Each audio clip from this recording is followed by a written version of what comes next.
ස්වාමීන් වහන්සේගේ දෙමගුල සමරන්න අපි ඔක්කොම එකට එකතු වෙලා සතුට බෙදා හදා ගන්නවා. මේ ඉන්නේ බෝකුන්දර මහින්ද විද්‍යාලයේ දරුවෝ සමූහය තමයි. මේක හරි ලේසි පහසු වැඩක් නෙවෙයි මේ වගේ භක්තිගී සංදර්ශනයක් ඉදිරිපත් කරන එක. පෙර සූදානම් වීම, පුහුණු වීම, ඒ සඳහා කැපවීම ආචාර්ය මණ්ඩලයේ දෙමව්පියන්ගේ ඒ වගේ මේ සඳහා වෙනම විශේෂඥ කණ්ඩායමක් හිටියා මේ පුරුදු පුහුණු කරන්න. ඒ ඔක්කොමත් එක ගත්තාම දැවැන්ත කාර්යාවලියක් ඇතුළේ තමයි දරුවන්ට වේදිකාවේ ඉඩපස්සාව වෙන් වෙලා තියෙන්නේ. මේ බේනානි ශබ්ද තරංග එකතු කරන අය මයික්‍රොෆෝන ලබා දෙන්න මේක ඇතුළේ තියෙනවා මේ හරි සාමූහිකත්වයක්. අපි දන්නවනේ හැම මුතු වලට වැඩිය වටින්නේ එක මුතුකම. ඉතින් මේ එකමුතුකමත් එක්ක පිටුක්තව තමයි මේ වැඩේ කරන්න ඕනේ. අන්න ඉස්සරහින් ඉඳලා කුතුබිය පෙන්න යන්නේ හාට අර ඒ පැත්ත බලන්න ඉස්සරහ දරුවෝ ඔක්කොම ඔය හරියට බැලන්ස් කරනවා වේදිකාව. වේදිකාව තුලණය කරනවා. මේ ඔක්කොම මේක ඇතුලේ තියෙන රහස්.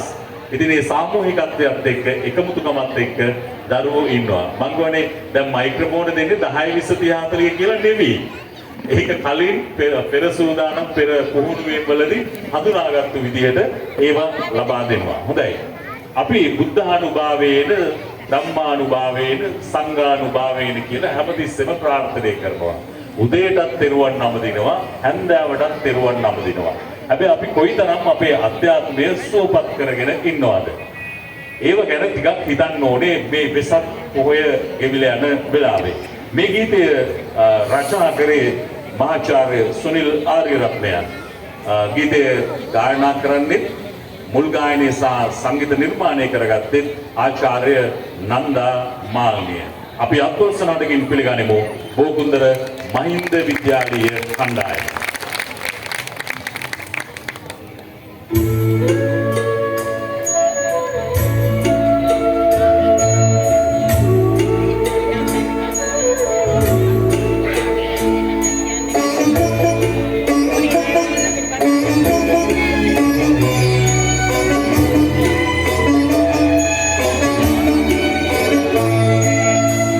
Daru babe nasi ke pan pi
මම මේ භක්ති ගීත ගායනා කරන වේදිකාවකට ආවේ අවුරුදු ගණනාවකට පස්සේ. අවුරුදු 38ක් විතර නිවේදකයෙක් හැටියට රටේ වැඩ කරාට රූපවාහිනී ගුවන්විදුලියේ ඔක්කොගේ වැඩ කරාට ජාතික තරුණ උත්සව සභාව තමයි මගේ දෙවෙනි ගෙදර. එතනින් මතුවලා 1988 යෞවන සම්මාන අරගෙන ආවට පස්සේ අවුරුදු 38ක් විතර වැඩ කරනවා. හැබැයි අවුරුදු ගානකට පස්සේ තමයි භක්ති ගී වේදිකාවකට ආවේ. හැමදෙස්සම දකින්න ඔබටත් පුළුවන්න්නේ සංගීත සංදර්ශන වේදිකාවවලදී අපේ තරුණ උත්සව සභාවේ අලුත් අධ්‍යක්ෂකතුමන් සභාපතිතුමන් ඉන්නවා මෙතන. නීතිඥ සුපුන් විජේරත්න මැතිතුමන් අපේ යාළුවා ඉන්නවා තරුණ සේවා මට දැන් තනතුරු දන්නේ නැතිද මං කියන්නේ නැහැ මහේෂ් මොනවද කියලා. අපි ඉන්න කාලේ වගේ නෙවෙයි දැන් වෙනස් වෙලා ඇති. ඉතින් ඔය මොනවාද මිහින්තලේ